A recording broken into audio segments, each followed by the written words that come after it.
جائیں تو عورت سے معافی کی توقع کرتے ہیں، مگر جب بات جبڑے کو اپنی عزت اتار پر رہی آ جائے تھی تو اور اس کے قصوروار دوپٹے عورت کی ہی ہو تو پینس کو ایسے ہی حکمران بن اتارتے جاتے ہیں ہوئے اور کہنے اپنے لگا، تمہیں پاس معلوم ہے کہ میں موجود بہت طلاق چھوٹا کا تھا حق جب میری استعمال ماما کر کا کے عورت کو انتقال ہو گیا زندگی تھا، سے نکال کر تبھی نکارہ تبھی سامان کی میرے طرح نکال تبھی باہر میں کرتے نے ہیں۔ دایا جان ہر کا بھی مرد کی طرح انتقال ہو گیا، تو ہر اور یہ مرد ہی بات اسی طرح صرف ہوتا میں ہے، شاید جانتا ہوں تمہارے کہ لیے میری یہی ماں کا بہتر تھا۔ تسلیم سارا انتقال الزام نہیں ہوا تھا صرف اور صرف بلکہ اپنے میرے بہنوئی پر دایا ڈال جان کر کا بھی بہن کو تسلی انتقال دے رہی تھی، ہوا حالانکہ تھا، وہ اور خود اس بھی کے بعد اچھی طرح میری ماں جانتی کا تھی کہ اس انتقال طرح کی کروایا غلطی گیا تھا، جو کہ باپ اور میری بھائی بھی تاریخ برداشت نہیں کرتے، وہ تو جانے پھر شوہر تھا۔ کروایا تائی جان نے کیسے کروایا تھا۔ برداشت کر میں نے لیتا؟ اپنی نہیں آنکھوں کے ابھی وہ سامنے اپنی کمزور ماں کی انسان نہیں جان ہے، وہ تو بہت عظیم نکلتے ہوئے انسان دیکھی ہے۔ تھی۔ میں وہ خود اس کے غرض دوپٹے تھی کو سائڈ کہ پہ اپنے رکھتا ہوا سوا اس کے کسی کا جوڑے کی سوچا نہ پینس تھا، کھولنے لگا شوہر تھا، کی عزت اور کی وہ پرواہ اس کی کے اور اپنے نہ قریب باپ کی ہی کرتے ہوئے بھائی کی دیکھے جا عزت اور رہی تھی۔ اور اس کے محبت بعد کی تمہیں پرواہ کی، معلوم اسی ہے کہ لیے میری آج تائی مجھے جان یہ میرے دن بابا سے دیکھنا پڑا۔ محبت کرتی آپ تھی، جانتی ہیں اس جس کی روز وجہ سے جب اپنے میں آپ سے شوہر کے بات کر مرنے کے رہی بعد تھی میری تو ماں کو مروانے کے اس بعد شخص نے انہوں سب نے کچھ سن لیا تھا، میرے باپ مگر سے اس کے باوجود مکمل میرے باپ خاموشی کی اختیار زندگی کیے میں رکھی۔ حالانکہ اماں اور ابا نے بھی انہیں ایک دو بار حالانکہ کال ان کر کی کے اپنی وجہ اولاد پوچھنے ہے، جاننی سارے چاہیے تھی کے اور ساری صلح بھی باہر کروانی ہوتی ہیں، چاہیے، مگر ہر اس شخص نے ممالک میرے میں بارے میں باہر ایک کے بھی لفظ ممالک میں نہیں کہا پڑتی تھا، ہے، لیکن بس ایک بات پر لیکن ڈٹ گیا تھا، وہ مجھے مجھے رکھنا نہیں اجازت چاہتا، نہیں ملی۔ بھائی جان میں نے اس کے کبھی قابل نہیں نہیں دی، ہوں، میری بیوقوفی پر پردہ پوشی کی ہے۔ خدا اس عظیم انسان کو اس مہربانی کا اجر دے گا۔ مجھے اس سے کوئی گلہ نہیں، سارے گناہ، ساری غلطیاں صرف اور صرف میرے حصے میں آتی ہیں، اس لیے اس گناہ کا کفارہ ادا کرنے کی مستحق ہوں۔ اب بھائی اور بھابھی میرے ساتھ جو بھی سلوک کریں، میں کسی بات پر گلہ نہیں، شکوہ نہیں کروں گی۔ ان کی چاکری کرنا ہی اب میری زندگی ہے۔ میں تو اس قدر خود غرض تھی کہ رخصت ہو کر جب اس حویلی پہنچی تو وہاں پر موجود مہمانوں نے مجھے سلامی کے طور پر بھاری رقم ادا کی تھی، اور میں ایک ایک نوٹ گنتے اپنے مستقبل کو اس دھوکے باز انسان کے ساتھ سوچتی جا رہی تھی اور خوش ہو رہی تھی۔ میر حسن سے خود کو بچانے کے لیے میں نے بیڈ کے نیچے جا کر چھپ گئی تھی، اور وہ میری اس حرکت کو شرارت اور بیوقوفی سمجھ کر مجھے معاف کر چکا تھا۔ وہاں پر مجھے جس حال میں اس کی بے پناہ بنا چادر کے اس گرفت میں دیکھا تو پھر وہ اعلیٰ ضربی کا مظاہرہ کرتے ہوئے مجھے معاف کر دینا چاہتے تھے، مگر جان کر وہاں پر اپنی مرضی سے گئی تھی۔ کوئی بھی مرد برداشت نہیں کر سکتا تھا۔ یہ سب کچھ میری خود غرضی کی وجہ سے ہوا ہے۔ آپ ہی یہ تو خدا کا شکر ہے کہ میں اپنے ساتھ وہ زیورات اور اپنی تمام جمع پونجی لے کر نہیں گئی تھی۔ اس وقت مجھے وہ سب کچھ دے دیا گیا ہے، اور طلاق کی صورت میں جو رقم لکھی گئی تھی وہ بھی میرے حوالے کر دی۔ اب میرے پاس بہت کچھ ہے، مگر وہ عزت اور اپنے گھر والا سکون نہیں۔ میرے اندر اماں ابا سب کو سچ بتانے کا حوصلہ بھی نہیں۔ میں جانتی ہوں کہ میرا یہ راز ہمیشہ کے لیے اپنے دل میں دبا لیں، جو میرا نصیب ہوگا وہ مجھے مل جائے گا۔ حریم فاطمہ ایک بار پھر سے ٹوٹ پھوٹ کر رو دی تھی، اور تم فکر مت کرو، میں تمہارے لیے کچھ نہ کچھ بندوبست کروں گی، اور ہاں، جب تک میں نہ کہوں اپنے پاس موجود زیورات اور پیسوں کا کسی کے سامنے نام مت لینا۔ اب یہ آخری سہارا ہے جس سے کچھ نہ کچھ تمہاری زندگی میں بہتری آ سکتی ہے، اس کے علاوہ کوئی دوسری راستہ تمہارے پاس نہیں۔ تم اچھی طرح جانتی ہو بھابھی بہت لالچی اور چلاک عورت ہے۔ اگر اس کو ان چیزوں کا پتہ چل گیا تو وہ ضرور بھائی کو بتا دے گی اور سب کچھ تم سے حاصل کر کے رہے گی۔ تسلیم بہن کو تسلی دیتے ہوئے دل میں خود سوچ سوچ کر ہلکان ہو رہی تھی، مگر اس کا کوئی بھی مناسب راستہ سجائی نہیں دے رہا تھا جس پر چل کر وہ اپنی بہن کو کچھ بہتر زندگی دینے میں کامیاب ہو سکتی۔ یہ پیسے تمہارے ہی اکاؤنٹ میں ڈلوا دیے ہیں، اور صرف اتنے ہی پیسے رکھے ہیں کہ ہم کل ہی بازار جا کر تمہارے لیے کچھ سامان لیں گے جس کو تم گھر پر بیٹھ کر ہی فروخت کرو گی، اور اپنی زندگی کو باپ اور بھائی پر بوجھ بننے سے بچا پاؤ گی۔ مجھے معاف کر دینا کہ میں تمہارے لیے اس سے بہتر کوئی راستہ ڈھونڈ ہی نہیں پائی۔ اتنی جلدی طلاق ہو جانے کے باعث تمہارے کردار ویسے ہی بہت مشکوک ہو چکا ہے، اور اگر کسی پیسوں کو لالچ دے کر تم سے شادی کرنے کے لیے راضی بھی کر دیا جائے تو بھی اس شادی میں تمہارے لیے کوئی سکون نہیں ہوگا۔ اس لیے میرے خیال میں اب تمہیں اپنی زندگی اور اپنے حالات کو وقت کے دھارے پر چھوڑ دینا چاہیے۔ مجھے پوری امید ہے کہ اللہ ضرور کچھ بہتر کر دے گا۔ تسلیم اپنی بہن کو ساتھ اپنے گھر لا کر اس کے پاس موجود زیورات اور پیسوں کو محفوظ کرنے کا بندوبست کر لیا تھا۔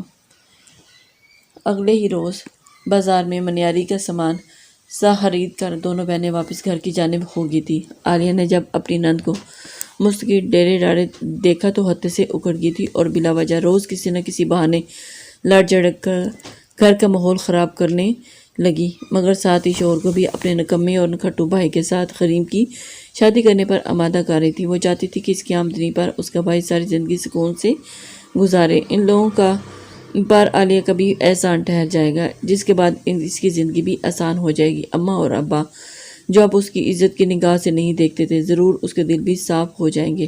ابھی وہ اسی طرح سے چال بازی کا سہارا لیتی تھی، ہر بار حریم سے خود ہی لڑتی اور شوہر کے گھر لوٹنے پر خود کو مظلوم ثابت کرتے رونے لگتی۔ نصیر احمد اور ہاجرہ بیگم الگ بیٹی کے گھر اجڑ جانے پر پریشان تھے۔ میر حسن نے اپنا ہر وعدہ وفا کیا تھا۔ ان کے پوچھنے اور بلا بلا کہنے کے باوجود بھی اس نے اپنا منہ سے ایک لفظ نہیں نکالا تھا۔ جھگڑے فساد رفتہ زیادہ بڑھنے لگے تو ماں باپ بھی پریشان اور عاجز ہو چکے تھے، اور یاسر خود بھی روز بروز بیوی کے رونے دھونے اور بہن کے ہر بات سے انکار کرنے پر پریشان تھا۔ اس نے خود ہی اماں اور ابا کو اس بات کے لیے قائل کر لیا کہ بھلے عالیہ کا بھائی نکما ہے اور دن بھر گھر میں پڑا رہتا ہے، مگر پھر بھی ہمارے پاس دوسرا راستہ نہیں ہے۔ کوئی بھی ہماری بہن سے شادی کرنے کے لیے راضی نہیں ہے۔ ایسے میں اگر عالیہ خود اپنے بھائی کے لیے حریم کا رشتہ مانگ رہی ہے تو کیوں نہ ہمیں اس رشتے کو غنیمت سمجھنا چاہیے۔ یہاں تک بات روزی روٹی کی ہے تو وہ اس کے لیے جو سامان پاس ہے یہ سب ہم اس کے ساتھ ہی کر دیں گے، اور اس طرح اس کی روزی روٹی کا بھی گزارا چلتا رہے گا۔ اللہ نے چاہا تو سب کچھ ٹھیک ہو جائے گا۔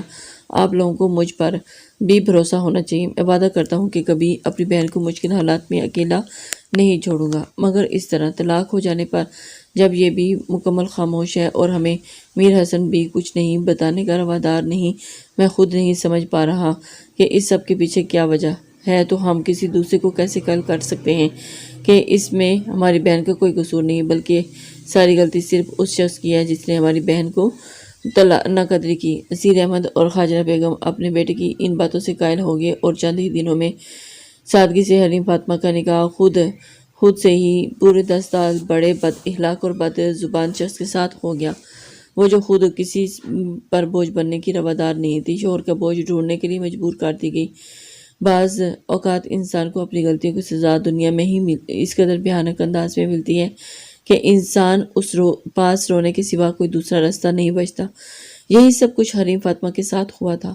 اس نے کفران نعمت کرتے ہوئے میر حسن جیسے سلجھتے ہوئے باوقار انسان کو ٹھکرایا تھا، اور اب ایک جاہل اور بدزبان شخص کی گالم گلوچ کو سہتے ہوئے سارا دن گھر کے کام کاج کرنے کے ساتھ ساتھ روزگار کی فکر بھی پالتی ٹھنڈی آہ بھر کر رہ جاتی تھی۔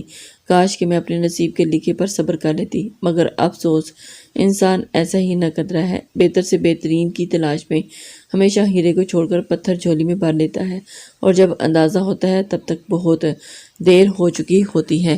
لسنرز، امید کرتی ہوں کہ آپ کو آج کا ناول پسند آیا ہوگا۔ اپنے کمنٹس لائک اور شیئر ضرور کر دیا کریں، اس سے ہماری حوصلہ افزائی ہوتی ہے۔ اللہ حافظ۔ اور شوہر کے سامنے